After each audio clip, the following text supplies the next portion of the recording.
Welcome back and thank you for staying with us. Now, police in Kampala on Saturday arrested Pastor Augustine Yiga of Revival Church Kawala for uttering false information and spreading harmful propaganda in relation to the deadly coronavirus. Yiga, commonly known as Abizayo, reportedly used his television station to tell the public that there was no coronavirus in Africa. Can you believe that? Well, a lot of misinformation about the virus has been making rounds in Africa, given the fact that it took very long before it spread to Africa. Uganda has so far registered 33 cases of the coronavirus. 46 countries in Africa have confirmed cases of the coronavirus. And to speak to us about the COVID-19 public information campaign, especially the public information campaign, and what it is and why it is important for you to stay at home, we have Mrs. Judith Nabakooba, the Minister of ICT and National Guidance, and she joins me right now in studio. Very good morning, Minister. Thank you for joining us. Good morning to you and good morning, viewers. Well, prior to the arrest of Pastor Yiga, Dr. Dana Twine, the Permanent Secretary to the Health Ministry, took to her Twitter page to actually condemn such people or utterances by the pastor. And she also said that other experts also contended that Section 171 of the Penal Act should actually be expedited to actually arrest Pastor Yiga and try him because you're now exposing negligent actions that are likely to spread infection of disease. That's according to Section 171 of the Penal Act. And this man is looking at how many years? 7 in jail? Yes. Let's first expound on that. Yes. Okay.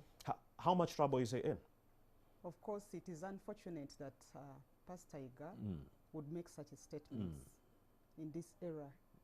You know, all Ugandans know what we are going through to prevent the spread of corona. But when a person of such a caliber comes up with such a statement, it's very unfortunate. I personally actually got his video clip. And I played it over and over. I realized that the messages in the clip were misleading. We were forced to contact UCC, the regulator, because much as he said the statements in his church, but also he went on some TVs and re-echoed the same statements. So we had to tell UCC to take action, but also inform the police to investigate immediately, because we would realize that if he had gone on unchecked, it would be very bad for us as communicators.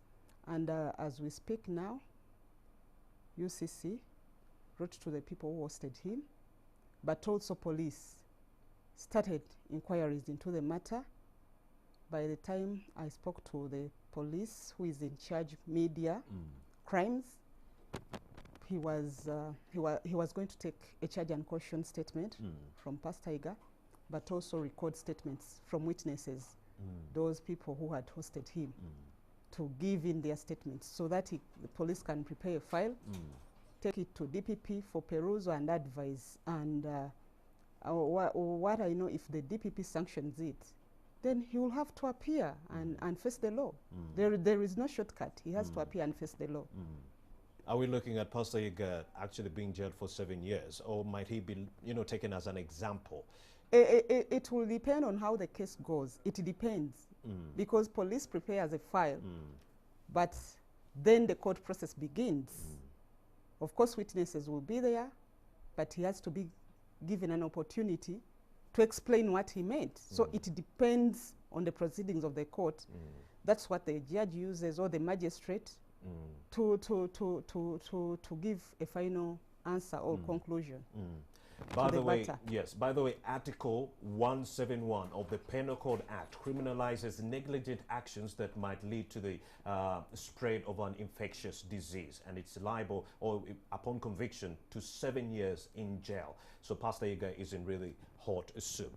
So, Ms. Judith Nabakooba, let's talk more about the role of your ministry in response against the COVID-19. What has been the role of the ICT and National Guidance Ministry? Of course, the role of ICT, it begins with our mission. True.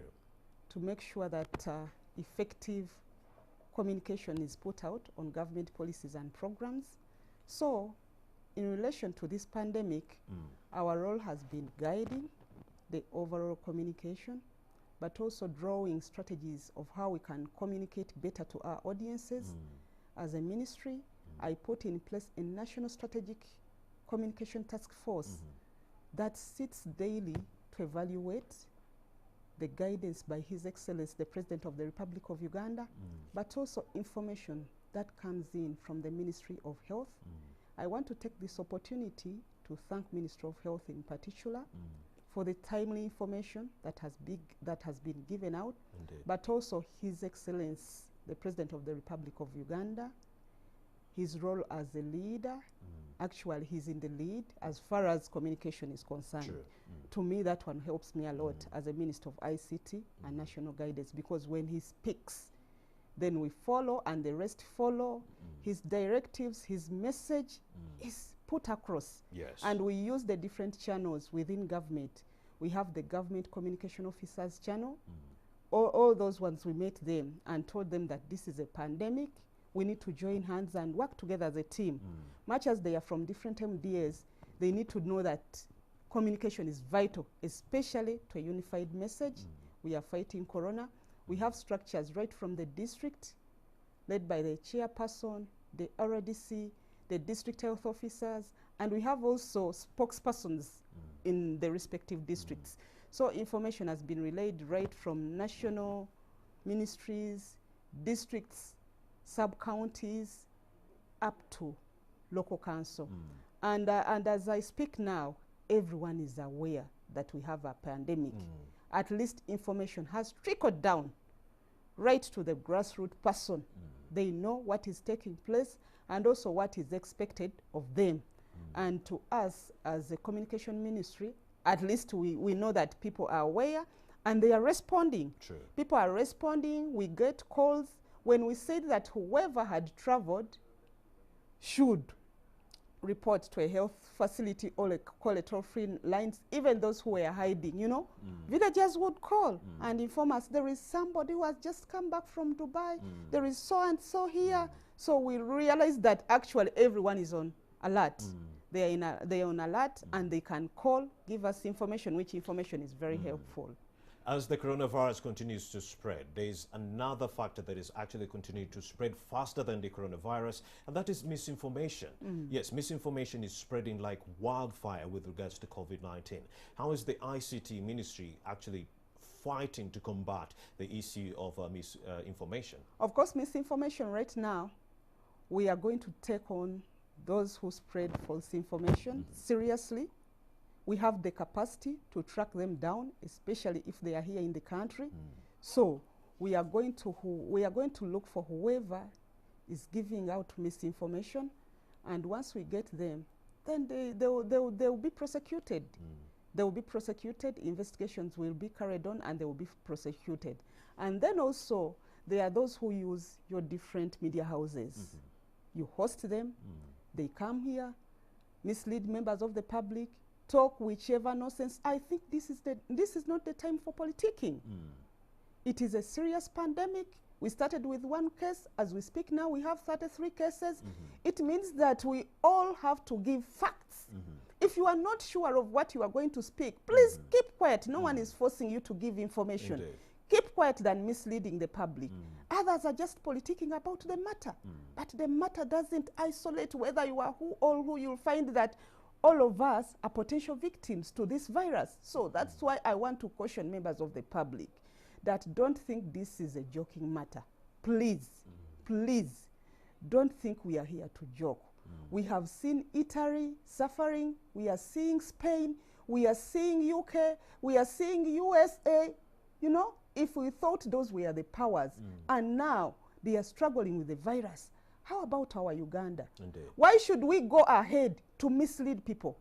What are the intentions of those people who are misleading?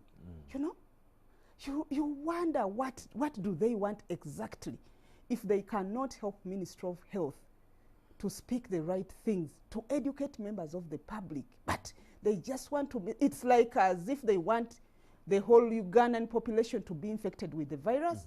What is the motive behind misinformation? And I've also, so as a Minister of ICT, I'm telling you that we have the capacity, they are going to be taken on.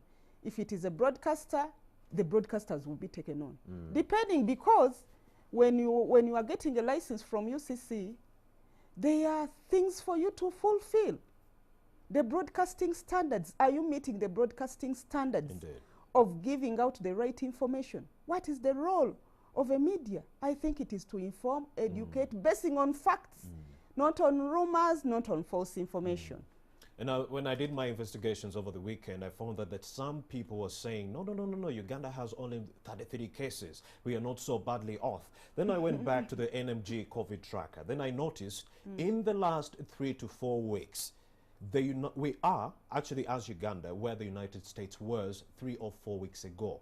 They had actually few cases. Now, it's amazing how many cases they've doubled within a space of 3 weeks. We are now talking about over 140,000+ cases in the United States alone. So what is the official government message or guidance with regards to COVID-19? What is the message? Let's leave Pastor Iga, let's leave Simon Senyonga and all these other religious people and all politicians who are trying to downplay the situation. What is the official message coming in from government or guidance with regards to COVID-19? Of course, right now, the official message or communication from government, it's all about staying at home, sanitation, things to do with washing our hands with soap and water regularly, where possible, within an interval of 10 to 20 minutes. Because what I know, we usually say soap or sanitizer. But when you talk to majority of Ugandans, they're used to soap. And at least we are sure that soap is very effective.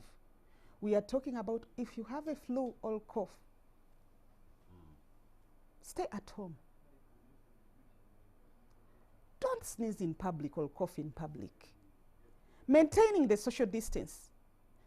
But as we speak now, you might find people holding each other. We are saying maintain the social distance, but people are holding each other. People who have flu and cough, you find them reporting to office or going for work. And Ugandans really, I'm praying that we follow.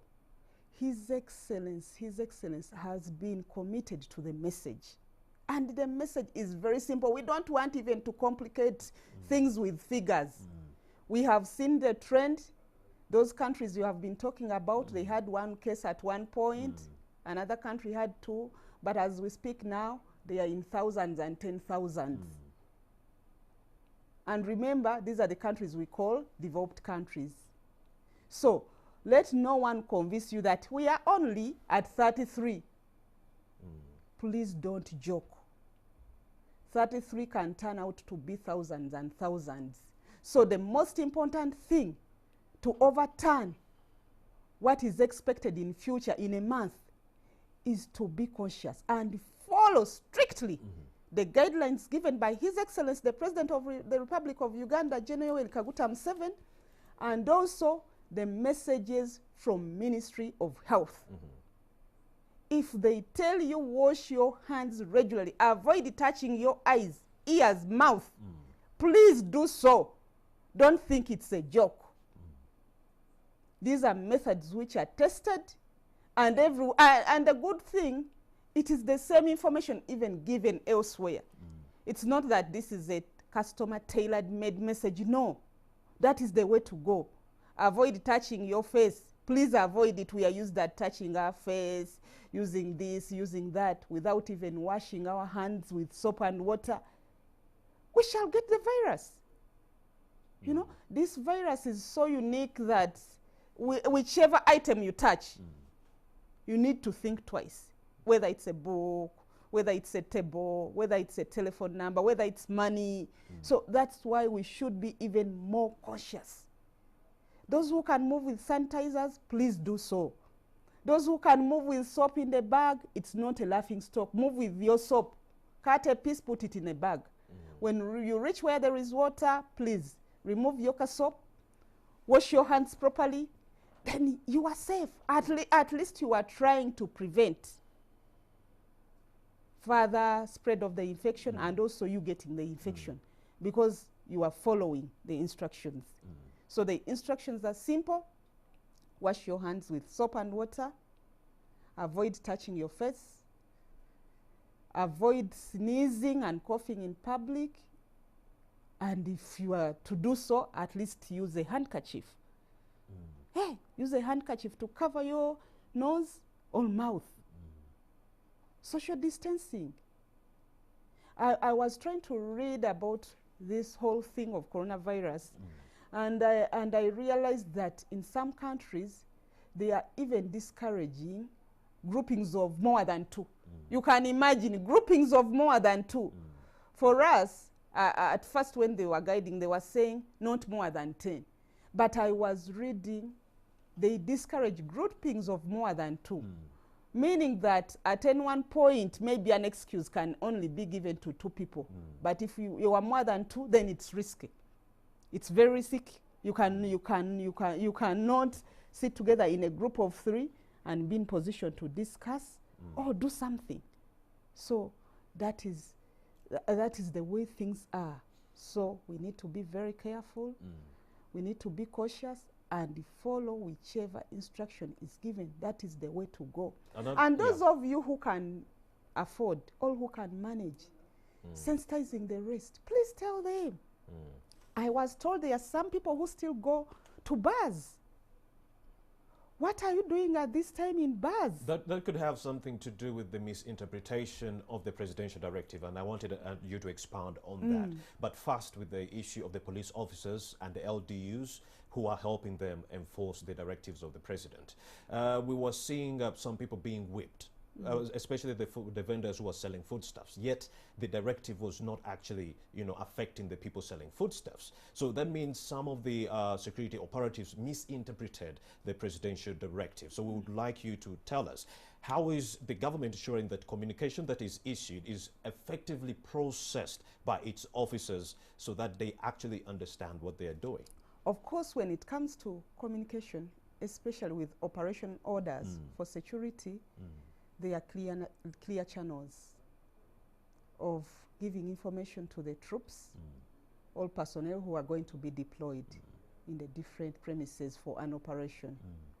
What I know, when the president gave a directive for some of the premises and businesses to be closed, then the security officials had to swing into action and begin an operation. But of course, there could have been some mistakes here and there. Yes. But what I know from the communication I received, they rectified it very fast. Because after a day of people complaining, I saw another order from the Director Operations, AIGP Asmani Mugenyi, clearly indicating the do's and don'ts of the security personnel. And as we speak now, I guess mistakes have reduced in their operations. But also, what I want to encourage members of the public to do is adherence. If a security personnel comes to you and tells you that, please, you are not supposed to be here, you know what is taking place, these are directives we are supposed to enforce, because they are work. When a directive is given, the security's role is to enforce the directive. Please, members of the public, listen or adhere to the security personnel. That is how we can work together.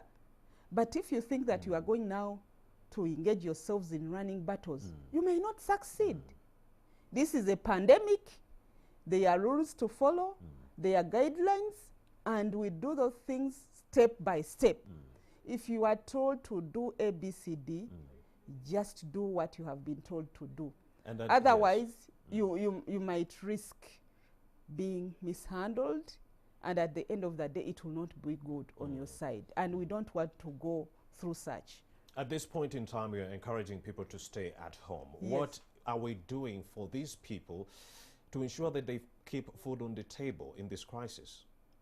Of course, what I can say, government is involved in a number of discussions to see how the whole social welfare can be looked at. And I would suggest that you give us time to have further discussions. Once a decision is taken, then we shall come up and inform members of the public. And we also encourage those of you who can afford to have food, please store that food by your side. Those of you who can afford to share what you have. Yes, they are those who can afford to share. If you can afford to share, it's okay. Share what you have. But also as government, we are not seated. We are planning, and we shall communicate at an appropriate time. Yes. Okay. So where can people turn to for information? Of course, there are a number of places to turn to. We have the websites. We have the websites. Those of you who can access websites, the Ministry of Health website is regularly updated, and we also give them support. We have part of our staff who are there now attached to them to make sure that information is regularly put on the website, because we know there are so many people out there who are looking for information.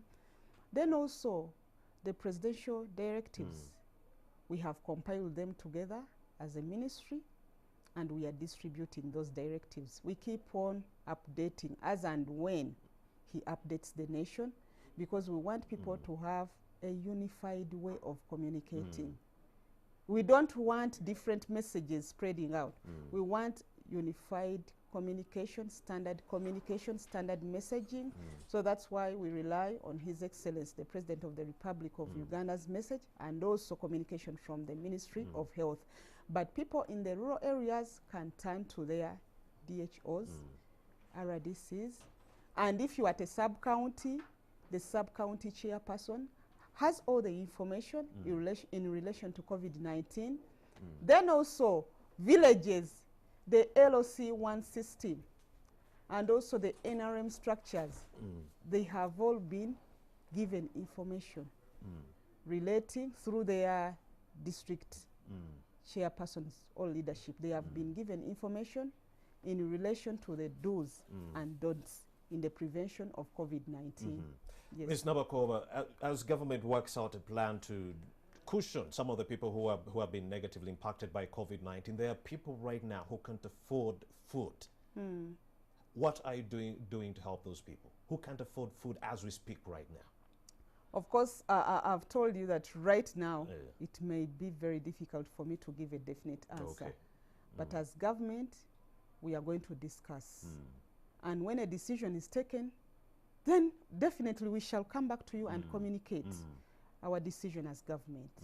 So I just want to call members of the public to remain calm and just know that your government is thinking about you. Don't think that you are neglected. You know, when there is a pandemic like this, people might think we are suffering, we are neglected. Please don't think like that. Just know that your government, right from its leadership, His Excellency, the President of the Republic of Uganda, they are very much concerned about your welfare, about the situation. So just give them all the necessary support. Just give them all the necessary support.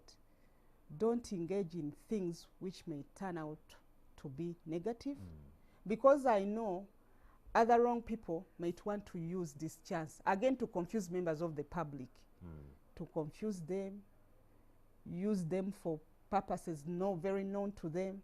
So members of the public, this is the time for you to stand by your president, His Excellency, the President of the Republic of Uganda, by the government, by the Ministry of Health officials. We will be happy if we work together to fight this pandemic. In your own opinion, what do you think has not worked well that needs improving in the interim? Of course, right now, of course, there are so many things people are talking about, but to me, criticism can be good for us to change. as government. Of course, we have been getting complaints from the districts where they feel logistics haven't reached the different district hospitals. Then we have complaints from members of the public who think should be given more attention when they report a matter. But what I want to assure members of the public, that most of those complaints have been received positively, and we are working on them as government to see that we streamline the communication process.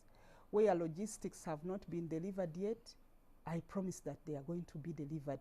And where you have supplies for the normal treatment of people in our hospitals, please, you can use what is in store as you wait for the deliveries for this purpose. It is very important. If you have supplies in your hospitals, use whatever is available as you wait for deliveries in relation to the prevention of COVID. Of course, yeah. Of course, we are not talking about COVID-19 only. There are other national emergencies. We are talking about malaria and HIV. What plans are in place to ensure that people continue to receive services in case government hospitals get overwhelmed because of the patients that are being brought in that need treatment? Of course, what we know that despite COVID-19, of course, people still fall sick and they have to go to hospitals. There is a plan by Ministry of Health for also other patients to continue getting treatment the way they have been getting it. Okay. So don't be scared and fear to go to a health center or a hospital thinking that you will not be attended to. The normal working days, processes of our hospitals still continue. So we just encourage you that please go for treatment. Don't think that now all hospitals are occupied by COVID cases.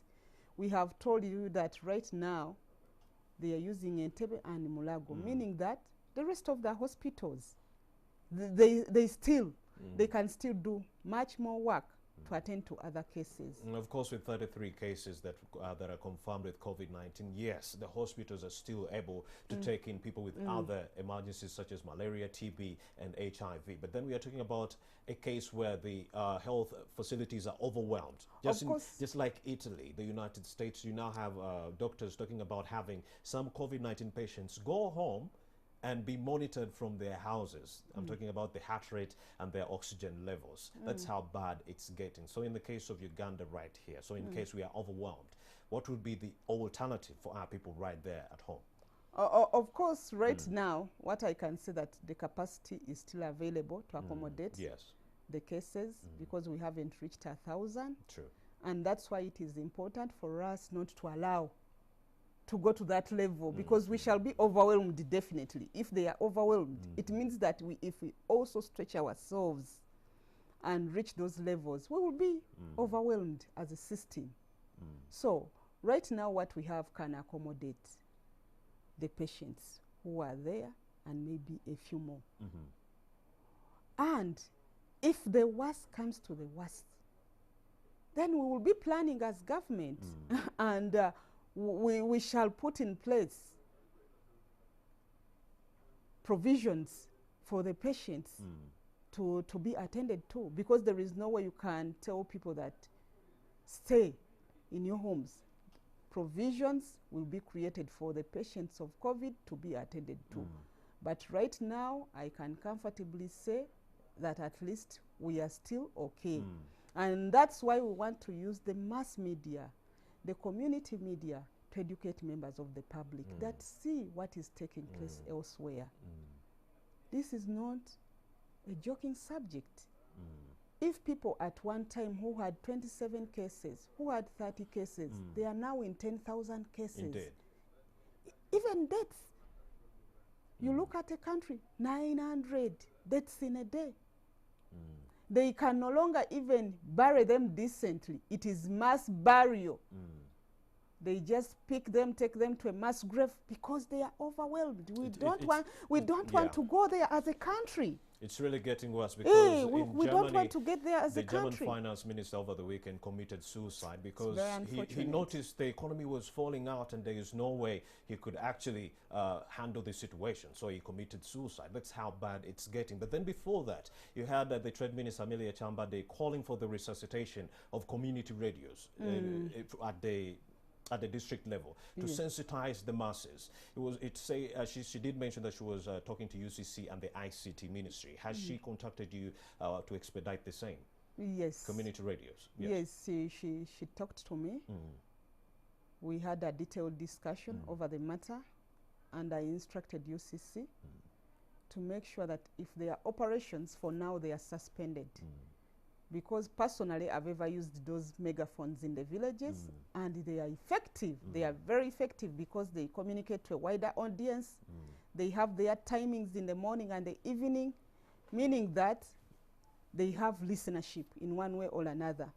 Right now what we are working on is a standardized message for them, to at least to have a message that can be played over and over to their communities. And I know if we use them, they are going to be too effective in supplementing what is done by the LC system. As we wait for these community radios to be actually put in place, of course, or right now, so they already there. They already there. Yeah. And they are using what is available. But now we want to go ahead and maybe record messages for them. Of course, they have the information, like I told you. Everyone is aware. They have all the information from His Excellency, from the ministry, from Minister of ICT. But now we want to have standardized messages recorded in different languages because they are local. Spreading on a daily basis. Then give them instructions to play those messages on a daily basis. On a daily basis. For that, we want that message to sync. Speaking of messages that people should need to stay safe, what should people do in this time of COVID-19 to stay safe? Of course, to stay safe, they have to follow the guidance given. To stay safe, if you don't have, what I can say, to stay safe, the most appropriate way, even from the research I've done, is to stay home. Stay at home, number one. Yes, stay at home. That is number one, stay at home. If you cannot stay at home, but that is the most appropriate thing, Ugandans, stay at home. That is number one message. Then another message, use soap and water. Wash your hands with soap and water regularly. Whether at home, whether where, use soap and water to wash your hands regularly. Then another one is social distancing. But me, I would prefer the first two. Stay at home, wash your hands and soap regularly. When you stay at home, the risk is reduced if you don't have the virus yet. And if you have the virus yet and you are at home, then it means also the risk of spreading it is limited. It stays within that home, you know? That is the beauty of staying at home. So people should stay at home to cut off the spread and transmission of COVID-19. You've had it from the Minister of ICT and National Guidance, that is Ms. Nabakooba Judith. She made it very clear to be able to protect yourself or your loved ones. Please stay at home, ensure hygiene, proper hygiene. Those are some of the weapons that we have in our arsenal to fight against COVID-19. Thank you very much for having made the time to speak to us. It's been an absolute pleasure. Thank you too. Let's now take a look at some other stories that are actually making headlines right here with regards to COVID-19. Why is it important for you to wash your hands? We'll be right back with that conversation and a lot more.